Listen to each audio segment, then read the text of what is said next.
Diascofoot, le miroir du football de la diaspora congolaise.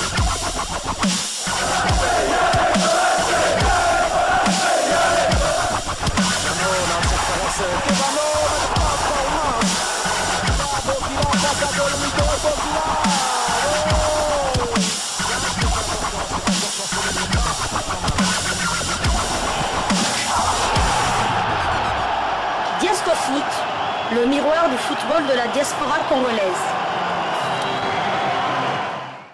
La justice de Dieu, il y en a. Vous savez bien que je ne peux pas vous le dire ici, mais bon, Nabi, il est en pleine forme. Il est rentré aussi face à la Guinée équatoriale. Il est rentré 30 minutes et vous avez vu que son entrée a correspondu, on va dire, à stabiliser l'équipe. Alors on voulait marquer ce but à 10 contre 11, on se précipitait un peu, mais lui, une fois qu'il rentre, il a l'expérience, il met le pied sur le ballon, il rassure ses partenaires, et voilà, il nous a fait du bien. Et puis nous, on note à l'entraînement qu'il est de mieux en mieux. Il y a 2 jours, on a fait un petit jeu là de foot golf, je ne sais pas si vous connaissez, et il l'a gagné. Donc il était associé à Sédou Cissé, donc on a mis de l'expérience avec la jeunesse, et puis il l'a gagné, je ne me trompe pas, hein, il a gagné.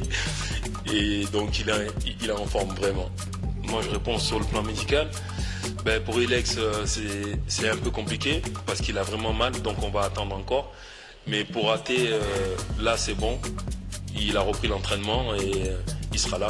Donc on va voir si on l'utilise d'entrée ou s'il rentre en cours de match. Mais en tout cas il est pleinement rétabli. Il y a de la place, on fait partie du top 8 maintenant. Donc c'est vrai, c'est gratifiant, mais quand on est là maintenant, on a envie d'aller plus loin, c'est sûr. Et mes gars sont, voilà, c'est des compétiteurs.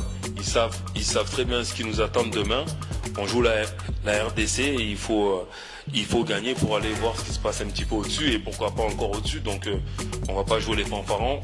On n'est pas là pour ça. On n'est pas comme ça. On reste humble. On reste à notre place, mais on sera prêt demain, croyez-moi. Hervé Pelot du journal de l'équipe. Kaba, on a vu ton émotion après la victoire, après les qualifications. Je voulais savoir qu'est-ce que ça représentait pour toi et est-ce que tu es passé quand même passé par des moments un petit peu plus compliqués, on va dire, depuis ta prise de pouvoir, et ça représentait quoi?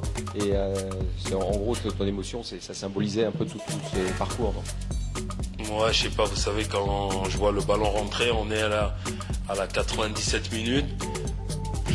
Ils nous ont refusé un but auparavant, on vient de prendre un penalty, on est 10 contre 11, on fait nos changements et je me vois aller vraiment en prolongation. Donc je disais à Fousseni, je veux pas y aller, je veux qu'on marque, je veux qu'on marque, et après je vois le ballon rentrer. Donc je sais pas, il se passe un truc dans ma tête, je me mets à pleurer. Et je crois que c'est Amadou qui vient aussi, il saute sur moi. Donc on est passé par des moments vraiment difficiles, lui et moi, donc on sait, ça fait longtemps qu'on est là.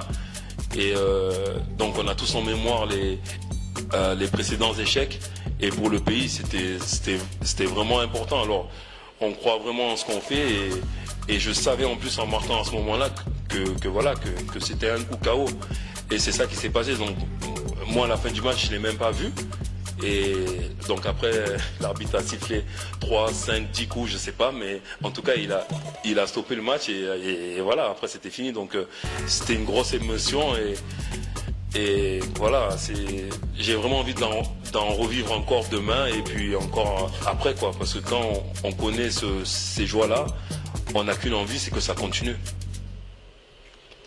Déjà, comme on le dit à chaque fois, mais là ça va devenir encore plus vrai parce que les matchs deviennent encore plus intenses. Il va falloir qu'on soit encore plus efficace, parce que s'il faut qu'on attende à chaque match 3 ou 4 occasions pour mettre un but, je ne sais pas si en jouant le quart de finale on aura cette chance-là. Donc il faut qu'on soit encore plus tueur. Et après défensivement c'est pareil, si on peut arriver à faire un clean sheet, on va pas se priver. Mais voilà, je sais que ça va être encore de plus en plus difficile, et voilà, donc on va se concentrer d'abord sur nous en essayant d'être encore plus efficace. Et disons que Serhou est venu en stage, il était en forme et il s'est blessé lors de notre dernier match, lors de notre unique match à Dubaï. Donc il a commencé la compétition blessé, donc il a fallu qu'il se remette, et là ça va de mieux en mieux, Et vous avez raison, il a eu 1 heure face au Sénégal. Et là, il a eu 30 minutes face à la Guinée équatoriale, donc il est à 100%. Après, vous savez, on a la chance aujourd'hui d'avoir deux voire 3 bons attaquants et Mohamed Bayo flambe. Donc après, voilà, il rentre dans la concurrence. On sait très bien ce qu'il a fait pendant 6 mois, 7 mois même. Il a démontré qu'il était vraiment un top player. Après, moi, j'ai aussi une logique de compétition et aussi une logique de groupe. Donc on va s'entraîner cet après-midi et puis on prendra une décision au dernier moment. On sait que c'est des finales maintenant, alors vraiment, nous, peu importe qui vient devant nous, on sait qu'au bout de 90 voire 120 minutes, on aura à gagner, parce que si on perd, on rentre à la maison. Ça, donc c'est clair dans la tête des joueurs et c'est clair dans notre esprit aussi. Donc on se prépare en conséquence et même s'il faut aller au pénalty, on ira au pénalty. Donc vraiment, on est prêt à tout pour aller encore plus. Ouais, Silas, ça va quoi mon frère? Félicitations à toi et ton équipe pour le parcours. Rendez-vous vendredi en quart de finale. Hein. Et j'ai hâte de savoir qui ira en demi-finale. Let's go. Salut, c'est Roux, j'espère que tu vas bien. Félicitations pour avoir atteint les quarts de finale. Et j'attends avec impatience notre match ensemble vendredi. Que les meilleurs gagnent, on est ensemble. Famille FOFP, big up à toi frérot, on est ensemble.